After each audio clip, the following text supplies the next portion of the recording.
तो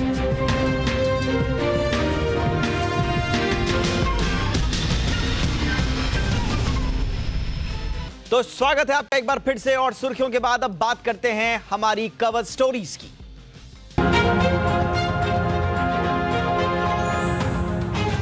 तो cover story में आज हम बात करेंगे ममता बनर्जी के नंदीग्राम के नामांकन से जुड़ी हुई खबरें। साथ ही साथ बताएंगे कि ममता बनर्जी ने आज क्यों एक गहरी साजिश का आरोप लगाया है। ममता बनर्जी कहां हो गई चोटिल, ये भी करेंगे आप विस्तार से बात आज के शो में। साथ ही बात करेंगे मनोहर लाल खट्टर सरकार की, जिन्होंने हरियाणा में अपने खिलाफ लाए गए अविश्वास प्रस्ताव में विजय दर्ज की है। क्या है इसके मायने, ये भी आपको बताएंगे। और साथ ही साथ आज हम बात करेंगे तीसरी कवर स्टोरी में, आपके हक की आवाज को उठाएंगे। पैसेंजर ट्रेनों में आखिर क्यों वसूला जा रहा है एक्सप्रेस ट्रेनों के बराबर किराया?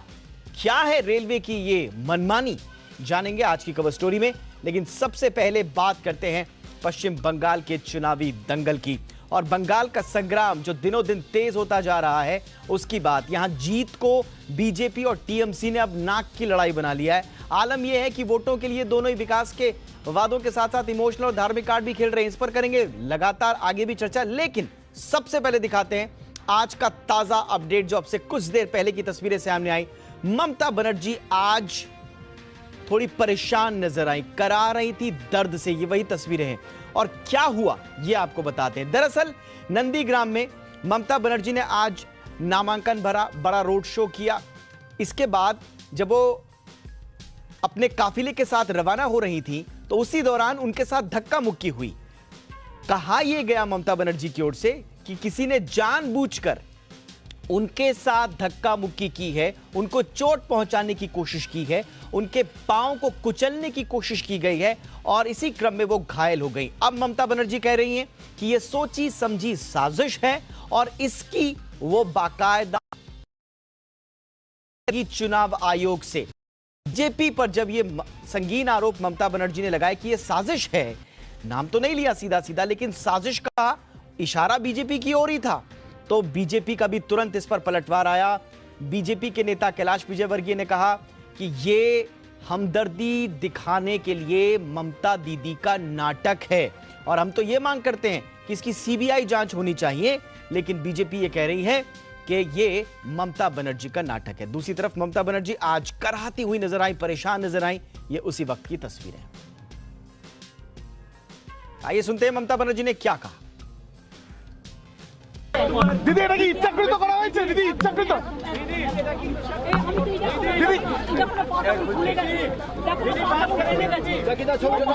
দিদি আপনার পা ফুলে রয়েছে, দিদি পা ফুলে রয়েছে। আচ্ছা দিদি হাসপাতালে যাচ্ছেন তো? আজ কলকাতায় ডাক্তার দেখেছি। तो गाड़ी में चढ़ने के दौरान ममता हो गई चोटिल और बीजेपी पर एक तरह से आरोपों की बौछार ममता बनर्जी लगातार कर रही हैं। आज एक और बड़ा आरोप कि उनके खिलाफ साजिश हुई है और बीजेपी कह रही है कि चलिए सीबीआई जांच करवा लेते हैं। इससे पहले क्या हुआ ये आपको दिखाते हैं। आज नंदीग्राम किस तरह से संग्राम के मैदान में तब्दील हो गया। ये आज एक्शन भरा दिन रहा पश्चिम बंगाल की राजनीति के लिए। नंदीग्राम में ममता बनर्जी ने आज नामांकन भरा, बड़ा रोड शो भी किया, दो मंदिर पहुंचकर भगवान का आशीर्वाद लिया और साथ ही साथ हल्दिया में रोड शो करके अपनी ताकत भी दिखाई। करीब 1 किलोमीटर लंबे रोड शो में हजारों टीएमसी कार्यकर्ता मौजूद रहे। इससे पहले ममता बनर्जी ने महारुद्र सिद्धनाथ मंदिर पहुंचकर भगवान शिव का जलाभिषेक भी किया। तो ममता बनर्जी का नामांकन वाला दिन आज काफी चहल पहल वाला रहा, काफी एक्शन भरा रहा। महारुद्र सिद्धनाथ मंदिर में जाकर भगवान शिव का जलाभिषेक किया और उनसे जीत का आशीर्वाद भी लिया। नामांकन भरने के बाद भी ममता ने काली मंदिर पहुंचकर पूजा की। नंदीग्राम में ममता का सामना कभी उनके करीबी रहे शुभेंदु अधिकारी से है, जो अब तृणमूल का हाथ छोड़कर भाजपा का दामन थाम चुके हैं। शुभेंदु भी आज नंदीग्राम में ही थे और यहां उन्होंने अपने नए ऑफिस का उद्घाटन भी किया। शुभेंदु ने भी समर्थकों के साथ रैली की और इलाके में बने हनुमान मंदिर पहुंचकर पूजा अर्चना की। शुभेंदु 12 मार्च को अपना पर्चा दाखिल करने वाले हैं। अब सवाल यह उठ रहा है कि ममता बनर्जी अचानक से मंदिरों के चक्कर क्यों लगाने लगी हैं? कहा यह जा रहा है कि ममता के इस टेंपल रन के पीछे की राजनीति क्या है, तो इस पर भी विश्लेषण जो हो रहे हैं वो तमाम तरह के हो रहे हैं। जरा आपको ग्राफिक्स के जरिए समझाते हैं कि नंदीग्राम का जो संग्राम है उसमें धार्मिक समीकरण किस तरह के हैं और क्यों ममता बनर्जी कभी चंडी पाठ करने की बात कर रही हैं, कभी कहती हैं कि मैं तो हिंदू हूं और इसके साथ साथ शिवरात्रि के दिन अपना घोषणा पत्र जारी करने की बात कह रही हैं। तो आखिर क्यों ऐसा? विश्लेषक ये कहते हैं कि धार्मिक समीकरण जो है नंदीग्राम के, उसकी वजह से ममता ऐसा कर रही है। तो क्या है वो धार्मिक समीकरण, देखिए ग्राफिक के जरिए। देखिए कुल वोटर जो है वो लगभग 2.25 लाख हैं नंदीग्राम में, और धार्मिक समीकरण इस तरह है कि हिंदू वोटर्स जो है यहां पर 70% हैं। इसके अलावा जो मुस्लिम वोटर्स हैं उनकी बाकी तादाद है। 2 ब्लॉक्स में बटा हुआ है नंदीग्राम। ब्लॉक 1, यहां पर जो हिंदू वोटर हैं 65% हैं और बाकी 35% के आसपास मुस्लिम वोटर्स हैं। समझिए इस चीज को, हिंदू वोटर्स की ज्यादा तादाद ही कहीं ममता बनर्जी को हिंदुत्व का कार्ड खेलने पर मजबूर तो नहीं कर रही है। इसी का विश्लेषण लगातार किया जा रहा है। ब्लॉक 2 जो है नंदीग्राम का, उसमें हिंदू वोटर 85% हैं, मुस्लिम वोटर्स की संख्या यहां पर 15% के आसपास है। तो कुल मिलाकर नंदीग्राम में जो धार्मिक समीकरण है, कहा यह जा रहा है कि इसी वजह से ममता बनर्जी को हिंदुत्व का कार्ड खेलने पर मजबूर होना पड़ा है। अब करते हैं इसका विश्लेषण, इसकी आवश्यकता क्या पड़ी। इसके लिए आज हमारे साथ वरिष्ठ पत्रकार टी.आर. रामाचंद्रन साहब मौजूद हैं, उनसे हम समझने की कोशिश करते हैं। टी.आर. रामाचंद्रन जी, बहुत बहुत स्वागत है आपका।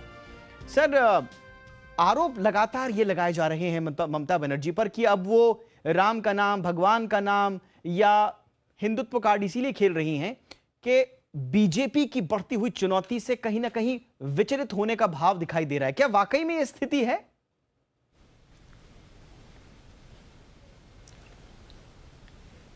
देखिए, मेरे ख्याल में बीजेपी का जो स्ट्रैटेजी रहा है वो बिल्कुल ये दर्शाता है कि चीज़ें इतनी आसान नहीं हैं इस बार ममता बनर्जी के लिए। अब वो पिछली तरह या उससे पिछली तरह 2 बार से लगातार वो जीतती आ रही हैं और मुख्यमंत्री बनी हैं। जो मार्जिन ऑफ विक्ट्री थी उनकी पर्सनली ज़्यादा भी थी और नंबर ऑफ सीट जो उनको आए वो भी काफ़ी तादाद में आए। तो एक अच्छा मेजॉरिटी लेके वो आई और 200 से ऊपर सीटें उनके पार्टी को मिली। जो अनुमान इस वक्त लगाया जा रहा है वो ये लगाया जा रहा है कि बीजेपी इतनी नज़दीक तो नहीं पहुंची कि फ़िलहाल वो ये कह सकें, जो एक्सपर्ट्स हैं, कि ये टीएमसी के लिए बड़ी दिक्कतें पैदा करेंगी। पर उन्होंने ये भी नहीं कहा कि इस वक्त तो लगता है कि स्लाइट एज तृणमूल कांग्रेस को है और हो सकता है कि ये एज जब इलेक्शंस आए तब तक रहें ना रहें ये कहना उनके लिए मुश्किल है। पर जो गैप है पिछली बार अगर आप कंपेयर करेंगे बीजेपी और तृणमूल का, वो घटता गया है और वो गैप काफ़ी कम हो गया।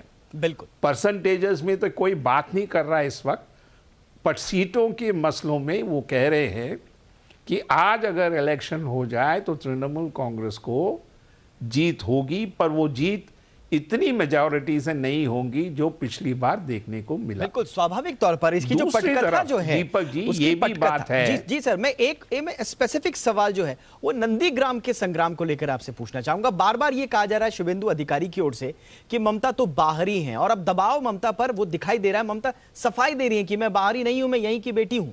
तो क्या वाकई में आपको लगता है कि भवानीपुर से सीट छोड़कर नंदीग्राम आना ममता ने बड़ा रिस्क ले लिया? देखिए, इलेक्शंस में अगर आप जहां से लड़ते आ रहे हैं वो कॉन्स्टिट्यूंसी छोड़ के आप और कहीं जाएंगे, खासकर जब असेंबली का इलेक्शन हो, तो मेरे ख्याल में उसमें अपने अटकलें ज़रूर होती हैं। आप ज़रूर, जो पहली बार जो आपने इलेक्शन जीता बंगाल में और मुख्यमंत्री बनी, टीएमसी को एस्टैब्लिश किया, वो मायने कुछ अलग ही है। और ये तीसरी बार, वो 2 बार तो जीत चुकी हैं वहाँ पर इलेक्शन, ये तीसरी बार अब उन्होंने दांव लगाया है। और जो ऑपोजिशन उठ के उनके सामने जो आया है बीजेपी, वो कोई आसान सा ऑपोजिशन नहीं है। और सब लोग, ज़्यादातर लोग ये कह रहे हैं कि बीजेपी उनके लिए काफ़ी तकलीफ़ें खड़ी कर सकती हैं। कोई इस वक्त ये नहीं कह रहा कि ममता जी यहाँ से जहाँ से लड़ना चाह रही हैं कॉन्स्टिट्यूशन बदल के कि यहाँ पर नहीं जीतेंगी। और यही ओपिनियन है आज तक का। मैंने कई लोगों से बात की कैलकाटा में और बाकी जगहों में, वेस्ट बंगाल में, किसी ने कैटेगोरिकली ये नहीं कहा कि ममता जी बिल्कुल जीत रही हैं, दौड़ रही हैं और कोई फिक्र नहीं है। कहती है थोड़ा डामाडोल उनके लिए ज़रूर है, पर ये क्लियर पिक्चर होगा 1 हफ्ते 10 दिन बाद। ये आपने बड़ा इंटरेस्टिंग कहा कि आप लोगों ने जिन लोगों से वहां पर बात की है वो कह रहे हैं कि एकदम क्लीन स्वीप हो ममता के लिए, ऐसा नहीं है। यानी कि शुभेंदु अधिकारी एक चुनौती तो दे रहे हैं, अब ये चुनौती आगे बढ़ेगी घटेगी ये देखना थोड़ा सा दिलचस्प होगा। बहरहाल आप बने रहिए सर हमारे साथ। ये हमने बात की पश्चिम बंगाल की, अब जरा फटाफट से चलते हैं हरियाणा चलते हैं, जहां पर आज बहुत बड़ा पॉलिटिकल एक्शन हुआ है। मनोहर लाल खट्टर सरकार के खिलाफ लाया गया अविश्वास प्रस्ताव गिर गया। अविश्वास प्रस्ताव पर हुई वोटिंग के प्रस्ताव के पक्ष में 32 और विपक्ष में 55 वोट पड़े, यानी कि खट्टर सरकार के समर्थन में 55 और विपक्ष के समर्थन में 32 वोट पड़े। वोटिंग से पहले अविश्वास प्रस्ताव पर बोलते हुए मुख्यमंत्री मनोहर लाल खट्टर ने कांग्रेस पर निशाना साधा, कांग्रेस पर किसानों को बरगलाने का आरोप लगाया। आपको बता दें कि ये पॉलिटिकल डेवलपमेंट क्यों इंपॉर्टेंट है, पर जरा पहले सुन लीजिए कि मनोहर लाल खट्टर ने क्या बोला, फिर आपको बताएंगे कि ये पॉलिटिकल डेवलपमेंट इंपॉर्टेंट क्यों है। राजस्थान में या किसी रेतीले इलाके में जो मृग होता है वो कहीं बालू में देखता पानी मिल गया और वो पानी के लिए दौड़ता है। दौड़ करके जब 2-4-5 किलोमीटर चला जाता है, पहुंचता है, देखता तो वहाँ पानी तो नहीं है, वहाँ तो रेत है। तो मृग तृष्णा तो ये है कि सत्ता से इतने साल बाहर रह गए, जल्दी से वापस कैसे सत्ता में आए, लेकिन मिलेगा रेत ही।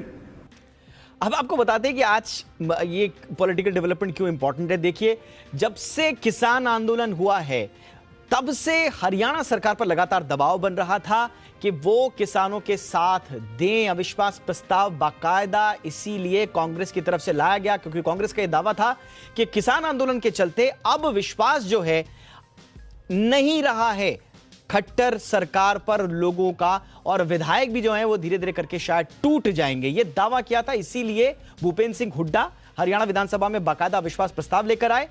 क्या हुआ ये भी आपको समझाते हैं। अविश्वास प्रस्ताव की कवायद से कांग्रेस को बहुत उम्मीद वैसे तो नहीं थी, लेकिन यह था कि अगर उनका एक तरह से तुक्का सही लग गया तो यह बड़ा डेवलपमेंट होगा। देखिए, 90 सीटों वाली हरियाणा विधानसभा में बीजेपी के पास 40 विधायक हैं।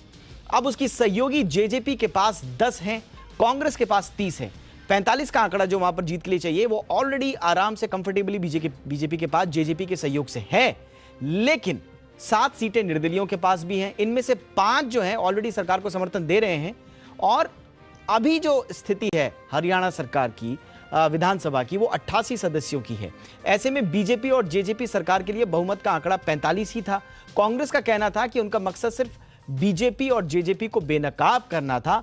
दुष्यंत चौटाला की आपको बता दें कि जेजेपी जननायक जनता पार्टी खुद को किसानों का हितैषी बताती रही है। कांग्रेस ने आरोप लगाया कि अगर विश्वास प्रस्ताव बहुमत फ्लोर पे अगर आता है तो यह तय हो जाएगा कि किसानों के साथ वो हैं या नहीं हैं। एक जो बड़ा डेवलपमेंट हुआ था वो ये हुआ था कि जेजेपी के 2 विधायकों ने किसान आंदोलन के समर्थन की बात करी थी, और देवेंद्र बबली जिनका बयान तो काफी वायरल हुआ, वो तो ये कहते तक मिले थे कि हमको जब हम अपने विधानसभा क्षेत्र जाते हैं वहां पर आने नहीं दिया जाता। इससे कयास ये लगने लगे कि क्या हरियाणा सरकार में सब कुछ ठीक ठाक है, और अगर अविश्वास प्रस्ताव आता है तो उनके पक्ष में क्या जेजेपी के विधायक वोट देंगे। लेकिन आज ऐसा नहीं हुआ। जेजेपी के विधायकों के लिए जो व्हिप जारी की गई थी उसी का पालन हुआ। सरकार के समर्थन में पूरे वोट पड़े और हरियाणा की खट्टर सरकार बच गई। अब जरा यह समझने की कोशिश करते हैं कि हरियाणा का ये जो पॉलिटिकल डेवलपमेंट है इसके मायने क्या है। सर, आज खट्टर सरकार तो बच गई है, स्वाभाविक भी था, बहुत ज्यादा इसके कयास भी नहीं लगाए जा रहे थे, लेकिन एक संकेत देने की कोशिश जरूर की गई थी कि सब कुछ ठीक ठाक नहीं है और किसान आंदोलन की वजह से बीजेपी को हरियाणा में काफी डैमेज हुआ है। नंबर्स में आप भले ही जीत गए हो, बीजेपी सरकार बच गई हो, लेकिन किसानों का जो अविश्वास है वो कहीं ना कहीं धरातल पर साफ नजर आ रहा है।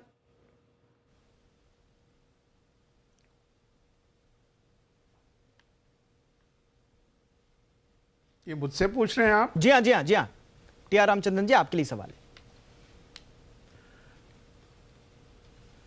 ये बड़ा इंटरेस्टिंग सा सिचुएशन हुआ आज हरियाणा में, और मेरे ख्याल में किसी को कोई डाउट नहीं था कि यह आविष्कार रेजोल्यूशन जो लाया गया हुडा साहब की तरफ से, ये ज़रूर हारेगा और जो सरकार अभी है वहाँ खट्टर साहब की, वो ज़रूर जीतेगी और बड़ी आसानी से जीते वो।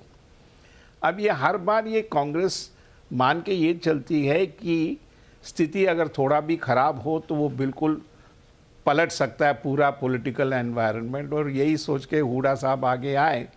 पर मेरे ख्याल में जो स्पीच खट्टर साहब ने दी वो बड़ा एक सोचा समझा हुआ स्पीच था कि बार बार कांग्रेस ज़रूर कोशिश करती है कि कुछ लोग पलट के उनके तरफ आ जाएं और इस प्रस्ताव के फेवर में वोट करें जिससे कि उनको बहुमत मिले, पर वो होने वाला नहीं है और वो ये प्रस्ताव हारने वाला है। और आखिरकार जब वोटिंग हुई तो ये प्रस्ताव नकारा गया और खट्टर साहब की सरकार बिल्कुल सेफ है। मेरे ख्याल में ये एक स्ट्रैटेजी थी कांग्रेस की और खासकर फॉर्मर चीफ मिनिस्टर जो थे उनकी, पर मेरे ख्याल में सबको मालूम था कि ये काम नहीं करेगा, क्योंकि आपको 10 वोटें चाहिए थी इस सरकार को हराने के लिए। जी, पहले तो आपके वोट पूरे चाहिए थे 30, हाँ। फिर आपको उसके ऊपर एक 10-12 वोट और चाहिए थे, और वो आपके पास है नहीं। जो दूसरी पार्टी है सत्ता में है उनके तरफ से लोग पलट के आपको वोट देना चाहिए था। ये नामुमकिन सी बात है। मुझे नहीं समझ आती एक सीजन पॉलिटिशियन कैसे इस नतीजे पे पहुंचे कि इस बार सर, जैसा कांग्रेस कह रही है कि हम जैसा सर कांग्रेस कह रही है कि हम सरकार को गिराना नहीं चाहते थे, अल्टीमेटली हम ये बताना चाहते थे कि देखिए आपके समर्थन में, यानी कि किसानों के समर्थन में कौन है और कौन नहीं है, और ये विधानसभा में फ्लोर पर साबित हो जाएगा। लेकिन सर, क्या इसके बाद दुष्यंत चौटाला जो कि सरकार को होल्ड किए हुए हैं, फिलहाल सबसे बड़े की पर्सन उनका दल ही है जो सरकार चला रहा है बेसिकली, उनके जो 10 विधायक हैं उनमें से 2 विधायकों ने खुलेआम किसान आंदोलन को समर्थन दे दिया। आज विप जारी हुआ था, भले ही उन्होंने फ्लोर पर सरकार के समर्थन में वोट दिया, वो स्वाभाविक भी था, लेकिन जो बाहर उनका जो रवैया है, जो वो बयान दे रहे हैं, क्या आपको लगता है कि दुष्यंत चौटाला के लिए आसान होने वाले हैं आने वाले दिन? देखिए, मैं नहीं मानता दुष्यंत चौटाला साहब ट्रबल मेकर ज़रूर हो सकते हैं, पर मेरे ख्याल में उनके पास जो गणित होनी चाहिए वो नहीं है। और अगर वो ये सोच के चले कि ये पूरा जो गणित उभर के आया है ये बिल्कुल बदल जाएगा अगले इलेक्शन में, तो वो भी नामुमकिन सी बात है। देखिए, पॉलिटिक्स जहाँ तक हरियाणा का सवाल है, बीजेपी के पास भले ही इस वक्त पे मेजॉरिटी ना हो, पर उनके पास जो लोग मिलजुल के उनके साथ चल रहे हैं उनके तादाद ठीक है, और जो फूट है बीजेपी के अंदर के पार्टी में, उनको भी बात समझ आ गई कि अगर उनमें से कोई अलग वोट करेगा तो उनकी हालत भी पसली हो जाएगी। तो इस वक्त मेरे ख्याल में कोई ऐसे काम नहीं करेगा। और जहाँ तक फार्मर्स का जो चल रहा है आंदोलन, जी मेरे ख्याल में फार्मर्स को बड़ी दिक्कत हो रही है। हम लोग कुछ भी यहाँ पर बैठ के कह लें कि यह आंदोलन पहले ही ख़त्म हो जाना चाहिए था, फार्मर्स को और ज़्यादा इस पे जोर दिखाना चाहिए था। बिल्कुल भाई, सरकार भी बैठ के देख रही है कि फार्मर्स कितने दूर तक जाएंगे और कितनी देर तक होल्ड कर पाएंगे। हर जगह अगर आपको 2.5-3-4 महीने हो जाएं तो मेरे ख्याल में कहीं ना कहीं फूट दरार दिखने नज़र आते हैं, और उसी एडवांटेज के लिए इंतज़ार कर रही है सरकार।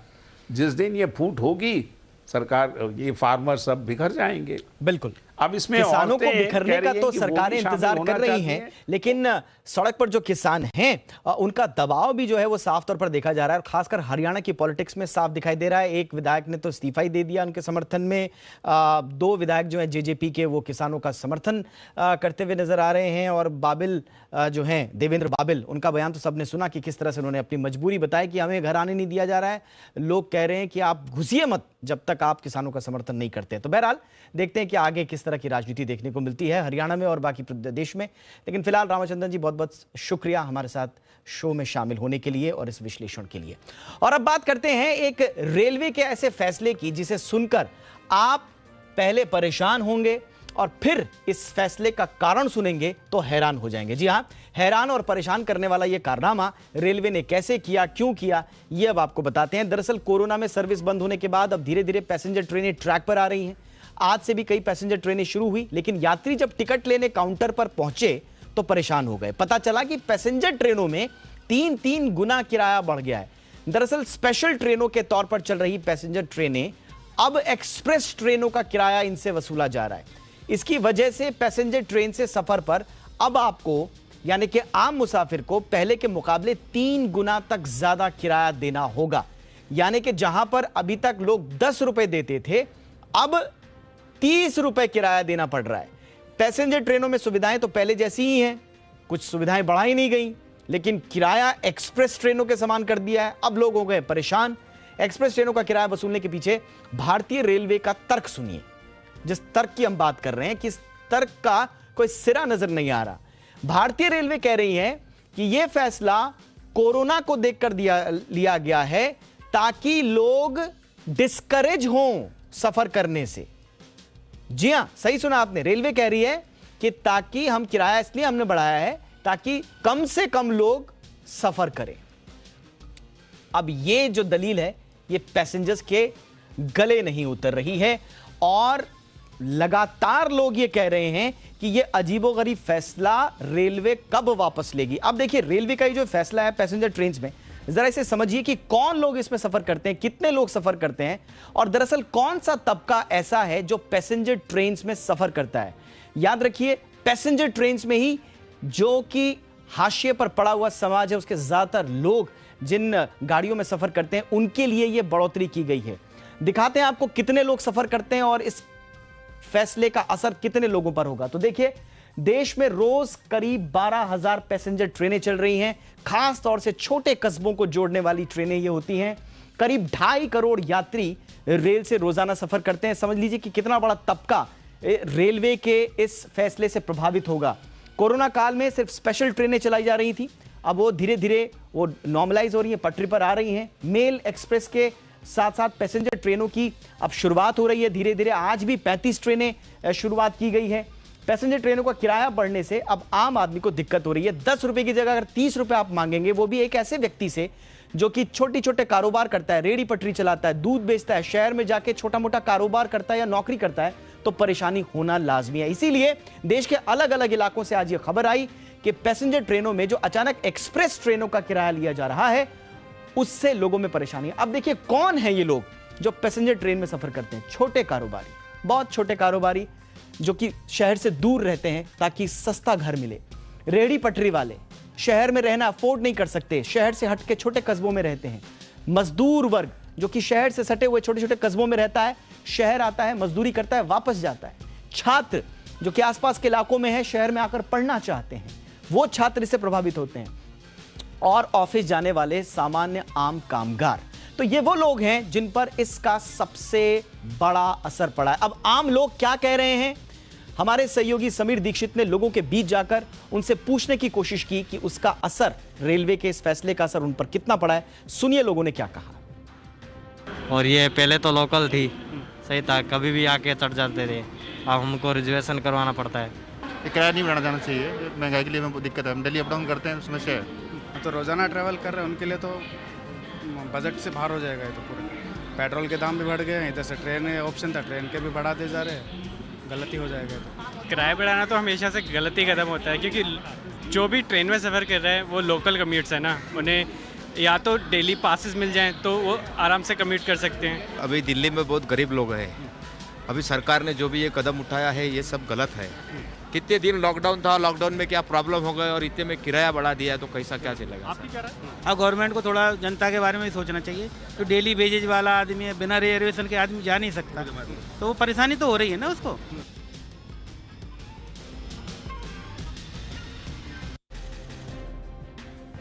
इस वक्त हमारे साथ जुड़ चुके हैं शैलेश गोयल साहब, जो कि प्रेसिडेंट हैं रेलवे पैसेंजर एसोसिएशन के। शैलेश जी, आपका बहुत बहुत स्वागत है। आपने देखा शैलेश जी, आम लोग कह रहे हैं, और एक बड़ी अच्छी बात एक व्यक्ति ने कही कि पेट्रोल डीजल के प्राइस तो बढ़ रहे हैं, उसके लिए तो सरकार कुछ कर नहीं रही है। ऊपर से आपने पैसेंजर ट्रेन, जिसमें हमने दिखाया कि आम लोग हैं, रेहड़ी पटरी वाले लोग हैं, छोटे कारोबारी हैं, उनसे आप एक्सप्रेस ट्रेनों का किराया वसूल रहे हैं। बिल्कुल सही बोल रहे हैं आप। मैं आपको पहले भी बताया हुआ है कि अभी ये रेलवे जो है ये एक बिजनेस ऑर्गेनाइजेशन की तरफ काम कर रही है। बेशक कोविड के दौरान श्रमिक स्पेशल भी चलाई, काफी अच्छे काम किए, लेकिन रेलवे क्या करती है कि एक तरफ से सुविधाएं देती है और उसके दूसरी तरफ से 4 गुनी सुविधाएं वापस ले लेती है। अब जो आपको एक छोटा सा उदाहरण देना चाहूंगा कि यदि हम मुंबई से सूरत जाते हैं और जनरल क्लास में हमको ट्रैवल करना है, तब रेलवे ने उसका रिजर्वेशन करवा दिया है। अब वो यात्री को अगर वो रिजर्वेशन कैंसिल करवाना है तो वो पहले तो रिजर्वेशन चार्ज को पे करना पड़ेगा उसको, प्लस आप उसके ऊपर भाड़ा भी बढ़ गया है। पहले तो जनवरी में स्पेशल ट्रेन बोल के उसको किराया भाड़ा बढ़ा दिया, अब मेल एक्सप्रेस बता के पैसेंजर ट्रेन के किराए को बढ़ा दिया। अब एक तरह से देखा जा रहा है कि गरीब लोगों की जेब को कैसे खाली किया जाए। अच्छा गोयल साहब, ये रेलवे जो तर्क दे रही है गोयल साहब, उस पर आप क्या कहेंगे? रेलवे कह रही है कि हम नहीं चाहते कि लोग बाहर आकर अननेसेसरी सफर करें, इसलिए हमने किराया बढ़ाया। आप कहते ना कि आपको 37-38 हजार करोड़ का 100 करोड़ रुपए का आपको नुकसान हुआ है, आप कहिए कि हम इसलिए किराया बढ़ाना चाह रहे हैं, अपने रेवेन्यूज को बढ़ाना चाहते हैं। तर्क ये दे रहे हैं कि हम ट्रैवल को डिस्करेज करना चाहते हैं। क्या ये गले उतरता है? बिल्कुल मैं आपकी बात से बहुत सहमत हूं कि रेलवे कुछ और आईना दिखा रहा है। एक्चुअली जो फैक्ट है वही है कि रेलवे ने जो नुकसान किया है इन पिछले कोविड के दौरान, शायद उसकी भरपाई करने के लिए कुछ नया तरीका सोचा जाया है। वैसे देखा जाए कि ये पैसेंजर्स कम ट्रैवल करेंगे, ये ऐसा कुछ मुझे दिखता नहीं है। और मैं कह रहा हूं कि यदि आप फेयर बढ़ाया है तो उसके सामने सुविधाएं क्या है? आपने यात्रियों की सेफ्टी के लिए क्या किया? तो आज भी रेलवे स्टेशन पे उसी धड़ल्ले से लोग आते हैं, प्लेटफॉर्म पे, ट्रेनों में वही भीड़ है, वही लोग बाहर निकलते हैं। वैसे और प्लेटफॉर्म टिकट भी बढ़ाया है रेलवे में, ये भी हमें याद रखना होगा कि प्लेटफॉर्म टिकट्स भी बढ़ाए हैं रेलवे ने। लेकिन गोयल साहब, एक और बड़ी बात यह है कि रेलवे जो कह रही है कि हम ट्रैवल को डिस्करेज करना चाहते हैं, लोग अननेसेसरी बाहर ना निकलें। अब मुझे बताइए, क्या रेहड़ी पटरी वाला अननेसेसरी बाहर निकल रहा है? क्या एक छोटा कारोबारी अननेसेसरी बाहर निकल रहा है? क्या छात्र जो पढ़ने लिखने के लिए ट्रैवल कर रहे हैं वो अननेसेसरी ट्रैवल कर रहे हैं? अमीर लोग हो सकता है, अपर मिडिल क्लास और अमीर लोग हो सकता है अननेसेसरीली घूमने निकल रहे हैं, जो कि उन्हें नहीं करना चाहिए जब तक कोविड चल रहा है, उनके लिए आपने कोई नहीं लिखा है। लेकिन जो गरीब आदमी है, जिसके लिए मजबूरी है घरों से बाहर निकलना, उसके लिए आप कह रहे हैं कि आप अननेसेसरी बाहर ना निकले, इसलिए हमने किराया बढ़ा दिया। ये बिल्कुल सरासर गलत है। आज भी लोगों की इतनी बुरी स्थिति है कि उनको 2 टाइम का खाना नसीब नहीं है। किसी फैमिली की यह हालत है। मेरी काफी पैसेंजर्स से बात होती है जी कि अभी भी वो कोविड के जो ये 8 से 10 महीने इन्होंने निकाले हैं, उनके जीवन अभी भी पटरी पे आया नहीं है। और अभी तक जीवन पटरी पे आया नहीं है, और न वो अभी अब ये कुछ समझ पा रहे हैं कि उन्हें जीवन आजीविका कहां से हम कैसे बिल्कुल निकालें। साहब, इसीलिए गुस्सा है। हमने लोगों की बात भी सुनाई आपको, और हमने सोशल मीडिया पर एक सवाल भी पूछा था। आइए देखते हैं कि लोगों ने किस तरह से उस पर रिएक्ट किया है। हमने आपसे पूछा था कि पैसेंजर ट्रेनों में एक्सप्रेस ट्रेनों के समान किराया वसूलना क्या सही है? सीधा सीधा सवाल था।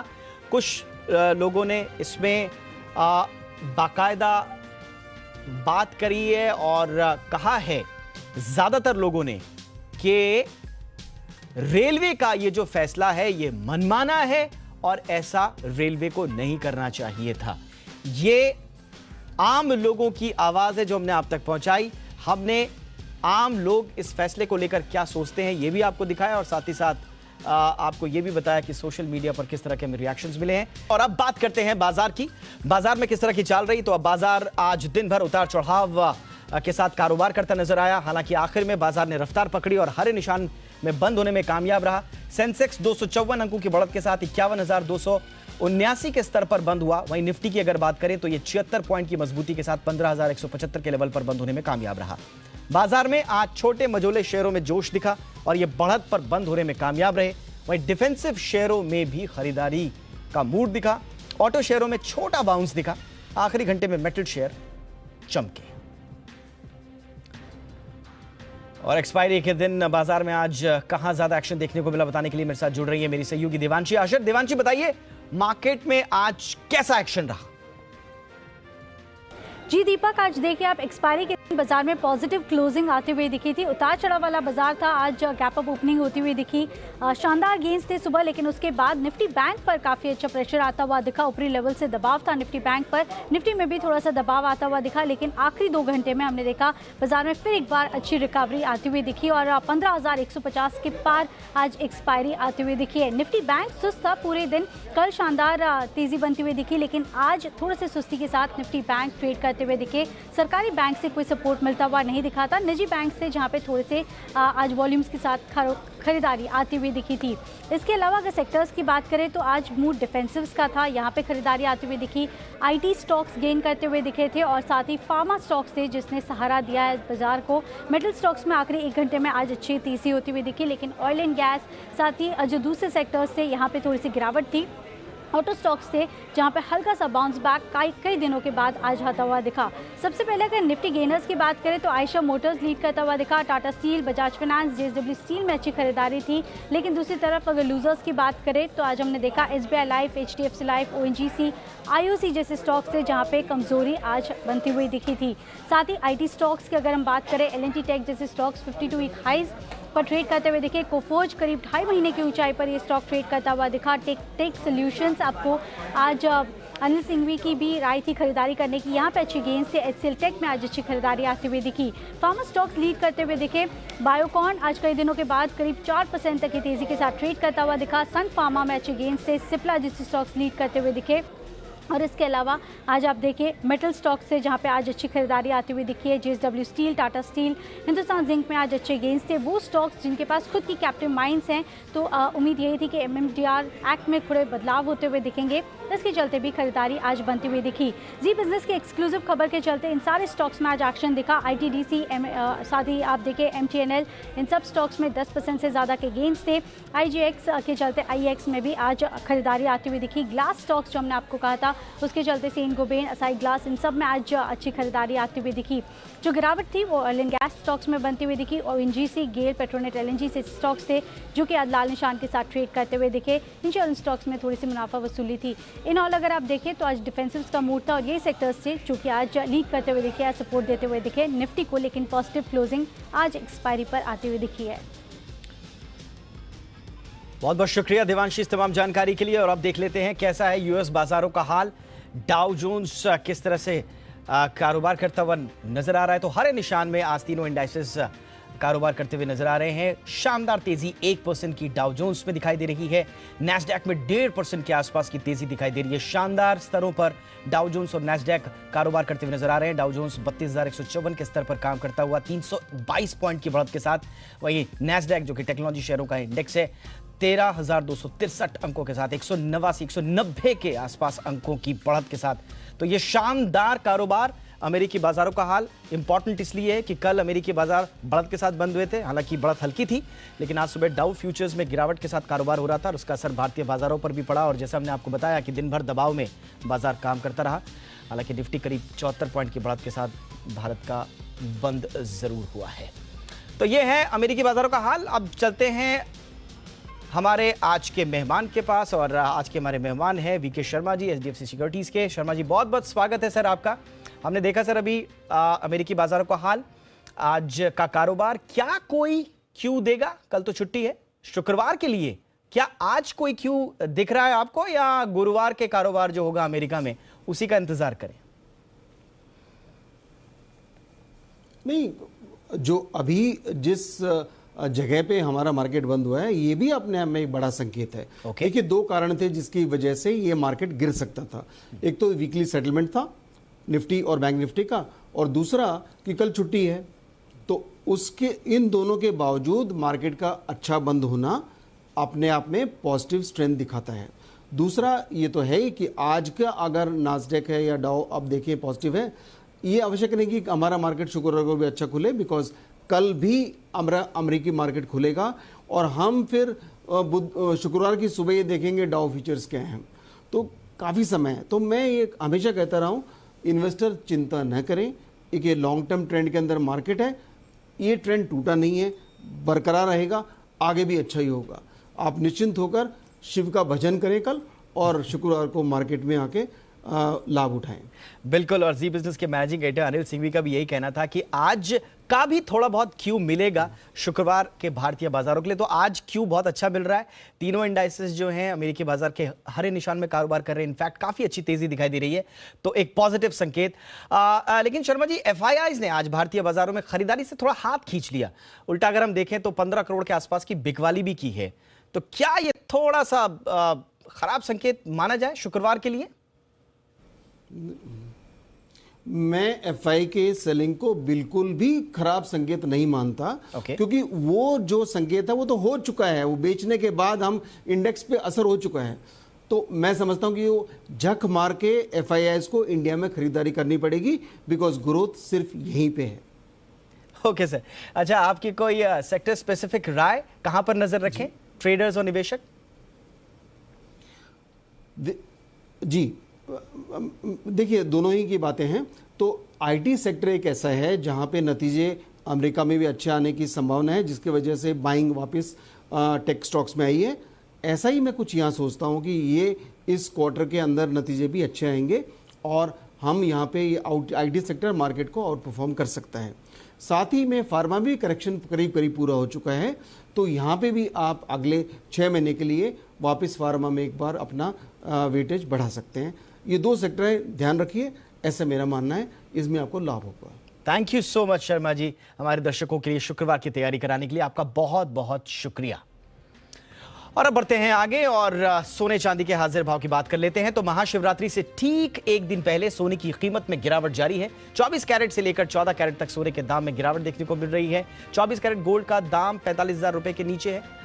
चांदी की कीमत 66,500 रुपए के आंकड़े के करीब है। और अभी आप देखिए वायदा में सोने और चांदी का क्या हाल है।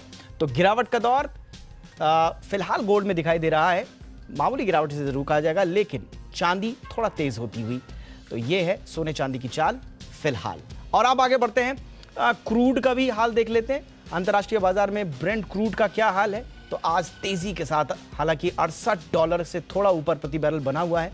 हालांकि बीती कुछ दिनों में हमने देखा था कि $71 का आंकड़ा छूने में लगातार, जब छू लिया था उसके बाद लगातार कमजोरी दिख रही थी, लेकिन अभी थोड़ा सा बढ़त के साथ लगभग 1.5% के आसपास 68.33 ये है क्रूड का हाल। अब आगे कमजोरी जारी रहेगी नहीं रहेगी ये देखना बड़ा लाजमी होगा और उस पर सबकी नजरें भी होंगी। लेकिन फिलहाल कच्चे तेल की चाल आपके टीवी स्क्रीन पर।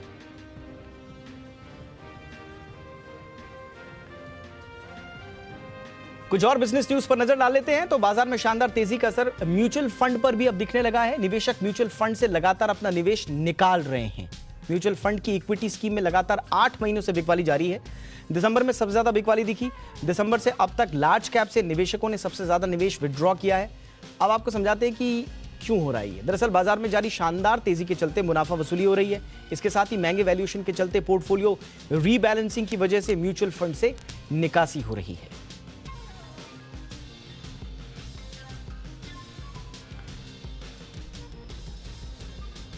और कोरोना काल की बार हम सब पर पड़ी है और कारोबार जगत भी इससे अछूता नहीं रहा है। सरकारी आंकड़ों के मुताबिक कोरोना काल में हजारों कंपनियों ने अपनी मर्जी से कारोबार बंद कर दिया। बीते साल अप्रैल 2020 से लेकर फरवरी 2021 के दौरान सरकार के पास रजिस्टर्ड 10,113 कंपनियों ने खुद की इच्छा से शटडाउन का फैसला कर लिया। कोरोना लॉकडाउन की सबसे बुरी मार राजधानी दिल्ली पर पड़ी। 2,394 कंपनियां बंद हुई। लॉकडाउन में देश की आर्थिक गतिविधियों को बड़ी तगड़ी चोट लगी।